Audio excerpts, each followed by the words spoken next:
Hi everyone, I'm Caitlin Anderson and I graduated as a top 1% Summa Cum Laude student from the University of Texas at San Antonio, and I was ranked first in my class of 1,668 students. This achievement opened doors to incredible opportunities, including getting accepted to Oxford University. I'm here today to share the strategies that helped me achieve this milestone. Whether you're in high school, college, or grad school, these tips can help you unlock your academic potential. Trust me, they are not complicated. It just requires a willingness to try and persist. Let's dive in.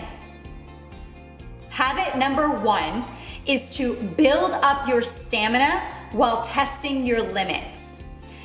What made me successful in college and then later on in grad school at Oxford was my stamina.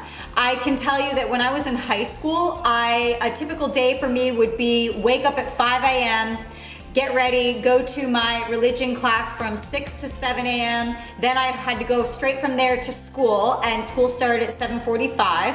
And then I would be in school from 7:45 until 2:35 p.m. in the afternoon. I'd drive straight home from school, and then I would take a little break, maybe 15 to 20 minutes, and then I would immediately have to go from home to work. I had a part-time job. I worked at PostNet, which is a shipping center.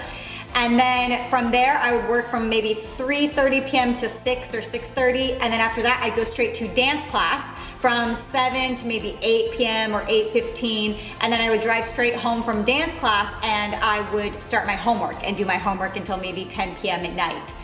And then go to bed and then wake up and do the whole thing again.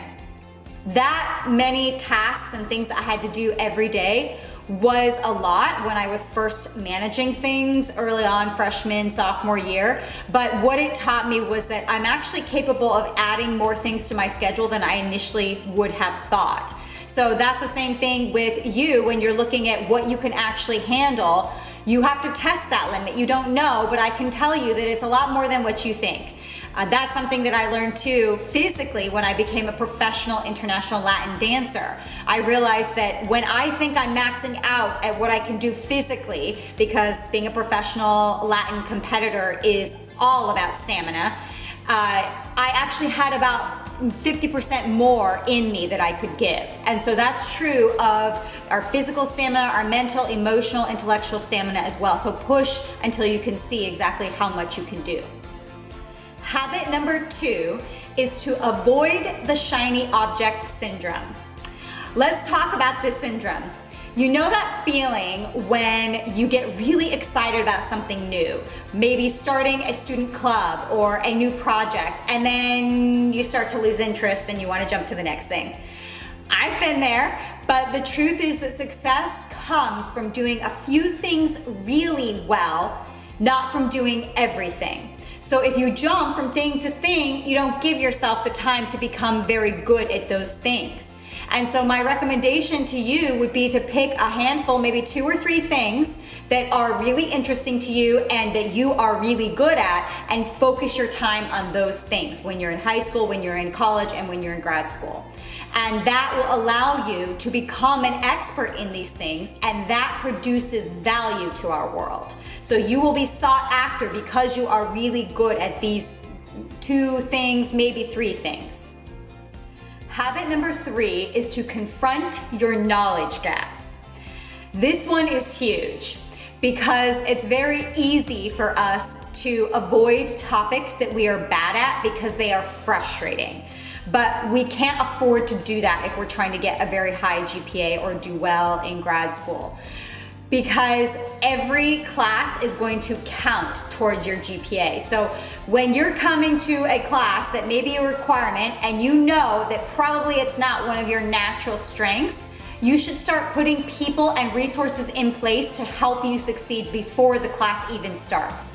So I'll give you an example. After I graduated from my undergraduate degree, I did 3 additional math courses at a community college because I wanted to show the admissions committee for my Oxford MBA that I could handle the quantitative courses I would see in the MBA.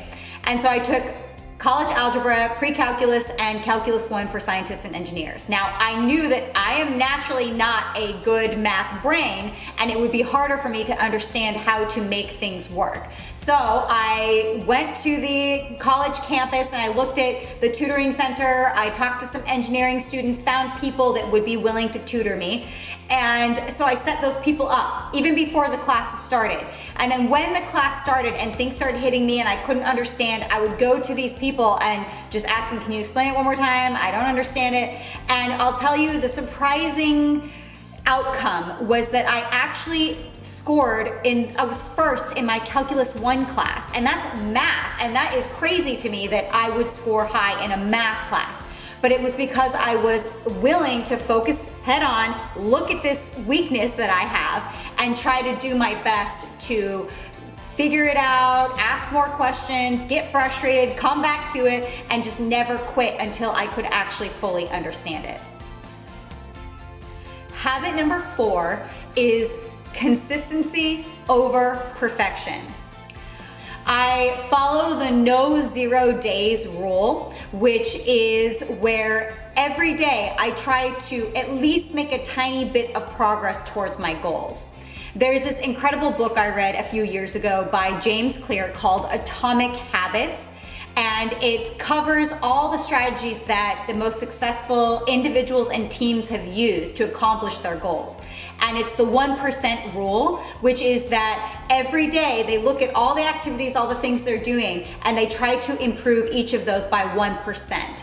Those little actions will add up and they turn into incredible accomplishments.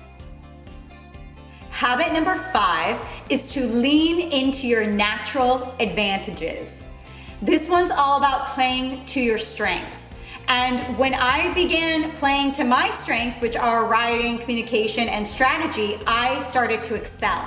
So when you come to college and you are looking to pick a major, I would look at picking a major where you are interested in it, yes, but you are also naturally inclined to do well in the subjects that you need to take in that major. And so I can tell you, I was interested in business and communication, the same amount, I would say, but I ended up going for communication because I knew that I was just naturally better at all the topics that I would need to be studying in that major.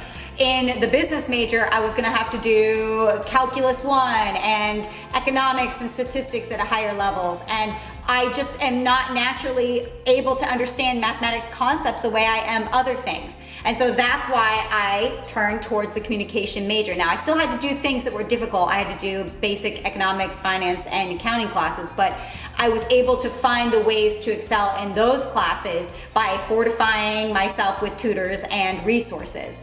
So I would tell you to find those things for yourself that you're gonna be really naturally good at and you're interested in, and pick that as your major. That's playing to your strength and it sets you up for success. Bonus habit is to find joy in your day every single day.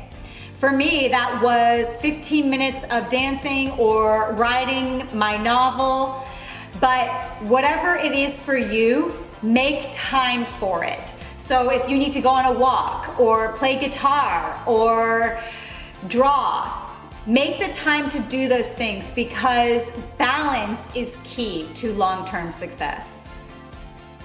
So there you have it. Build your stamina, avoid distractions, confront your weaknesses, stay consistent, focus on your strengths, and find your daily joy.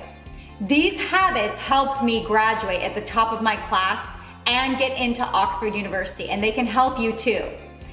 If you found this video helpful, give it a thumbs up, subscribe for more tips, and share it with someone who is ready to level up their studies. Remember, success is not about luck. It's about the habits you build every day. Thank you for watching, and I hope to see you in the next video.